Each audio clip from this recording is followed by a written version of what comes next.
আসসালামু আলাইকুম প্রিয় চাকরি প্রত্যাশী ভাই বোনেরা, আশা করি সকলে ভালো আছেন এবং সুস্থ আছেন। আপনাদের মাঝে নতুন আরেকটি ভিডিও নিয়ে হাজির হলাম। আজকে আমি আলোচনা করব একটি নিয়োগ বিজ্ঞপ্তি নিয়ে। আর ইতিমধ্যে যারা আমার এই চ্যানেলটি সাবস্ক্রাইব করেছেন তাদেরকে অসংখ্য ধন্যবাদ। আর যারা এখনো চ্যানেলটি সাবস্ক্রাইব করেননি অবশ্যই চ্যানেলটি সাবস্ক্রাইব করে পাশের বেল আইকনটি বাজিয়ে সাথেই থাকবেন। আজকে আমি আলোচনা করব মৎস্য ও প্রাণী সম্পদ অধিদপ্তর বা মন্ত্রণালয়ে বিভিন্ন পদের নিয়োগ বিজ্ঞপ্তি প্রকাশিত হয়েছে। আপনারা স্ক্রিনে দেখতে পাচ্ছেন নিয়োগ বিজ্ঞপ্তিটি। আর এই নিয়োগ বিজ্ঞপ্তিটি চলবে 15ই ফেব্রুয়ারি থেকে এবং শেষ হবে 7ই মার্চ। 15ই ফেব্রুয়ারি থেকে আপনারা আবেদন করতে পারবেন আর শেষ হয়ে যাবে 7ই মার্চ।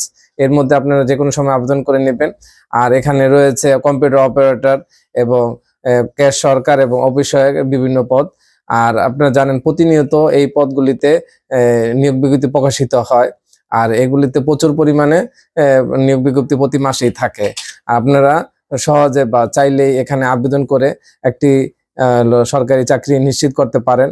আর সেই লক্ষ্যে আপনারা আবেদন করবেন এবং যারা বেকার রয়েছেন এবং যারা একটি সরকারি চাকরির আশায় রয়েছেন তারা অবশ্যই এই নিয়োগগুলিতে ট্রাই করতে পারেন, কারণ এই নিয়োগগুলো প্রতিনিয়ত হয় এবং আপনারা এখানে ট্রাই করার সুযোগ বেশি। আর সেই আশা ব্যক্ত রেখে আপনাদের কাছ থেকে আমি বিদায় নিচ্ছি। অবশ্যই চ্যানেলটি সাবস্ক্রাইব করে পাশের বেল আইকনটি বাজিয়ে সাথেই থাকবেন। ধন্যবাদ।